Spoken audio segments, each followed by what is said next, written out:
Tony Stark का पहला armour था मार्क 1, जो उसने एक गुफा में रह के बनाया था, जिसके सबसे बुरे हालातों में उसके काम आया था। दोस्तों, इसी आर्मर की वजह से टोनी स्टार्क टेररिस्ट सूट से सेफ था और इसी आर्मर की वजह से उसे लोगों को बचाने की इंस्पिरेशन मिली थी, यानी आयरन मैन बनने के।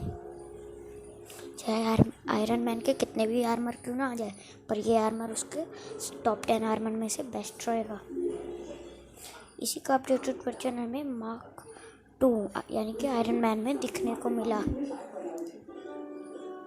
दोस्तों, अगला आर्मर है मार्क 3।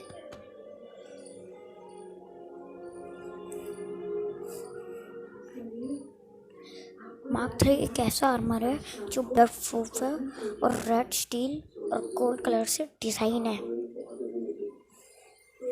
ये बुलेट प्रूफ था और इसने टैंक तक के अटैक को झेल लिया था। दोस्तों, अब मैं आपको वो वीडियो दिखाता हूँ टैंक वाली। ये देखिए दोस्तों, उसने दिखाया कि वो कितना दमदार है।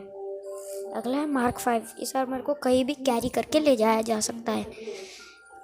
इसमें ज़्यादा कोई वेपन्स तो नहीं थे, लेकिन टोनी के बुरे हालातों की वजह से ये यानी कि जो उसको मारने आया था उसी के लिए बनाया गया था, क्योंकि वो जानता था कि मुझे मारने कोई आने वाला है।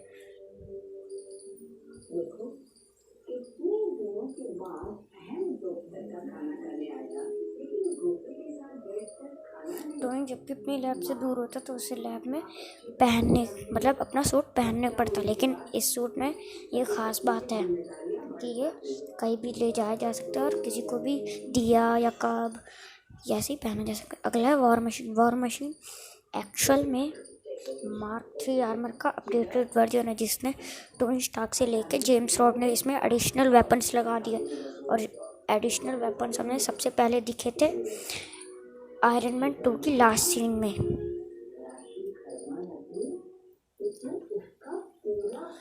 टोनी को यानी कि जेम्स रॉड को भी एवेंजर टीम का एक हिस्सा साबित कर दिया। अगला है हल्क बस्टर। दोस्तों, हम लोग जानते हैं जब भी टोनी स्टार्क करता है तो उसकी कोई लिमिट नहीं होती। यही इस बात का प्रूफ था दोस्तों। इसलिए हल्क बस्टर, जब हल्क काबू में नहीं आ रहा था तब उसको हल्क बस्टर, इसमें डबल रिपल्सर्स लगाई थी जिसने हल्क को भी धूल चटा दी। अगला मार्क XL11। ये किसी की भी बॉडी में चिपक सकता था पेपर और उसके घर पे हुए अटैक से। इसी की वजह से टोनी स्टार्क अपने घर पे और पेपर को बचाने की खातिर इसलिए चला गया। इसको कहीं से भी कंट्रोल किया जा सकता है और ये किसी की भी बॉडी पे चिपक सकता है।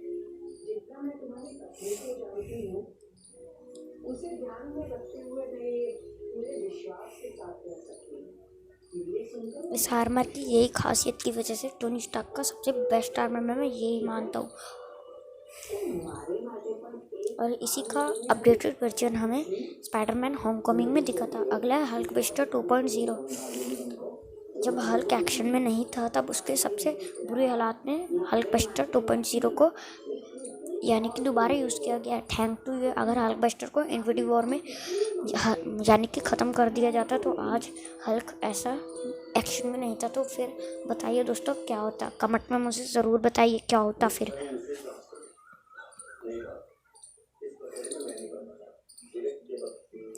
कल ऑब्सिडियन से लड़ते वक्त जो सबसे दमदार साबित हुआ है थैनोस की टीम में, उसको भी इसने हरा दिया।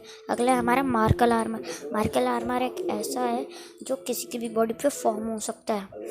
इस आर्मर की यही खासियत की वजह से ये और मुझे बॉडी पे चिपकने वाला आर्मर बहुत पसंद है। दोस्तों, आपको कौन सा आर्मर बेस्ट लगा आप ज़रूर बताइए कमेंट में मुझे।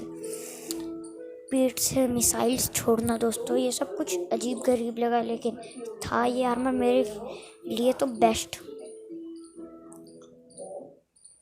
इस आर्मर से टोनी स्टार्क कोई सा भी वेपन निकाल सकता था, जैसे कि ये पावर स्टोन को भी संभाल लिया था इस आर्मर ने, चाहे वो कितना भी हार्ड क्यों ना हो। लेकिन ये आर्मर उसे झेलने लायक बना देता है।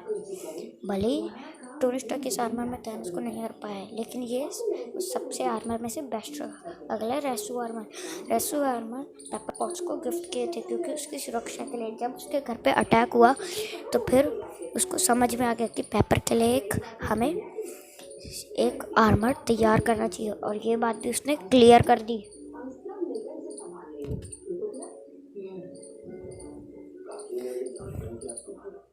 उसको उसकी एनिवर्सरी पे गिफ्ट किया था और उसने एवेंजर एंड गेम में उसको यूज किया था।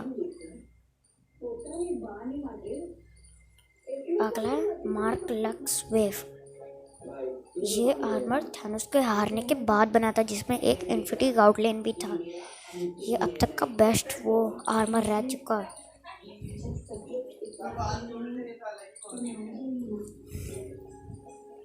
ये सबसे बेस्ट आर्मर लगा मुझे।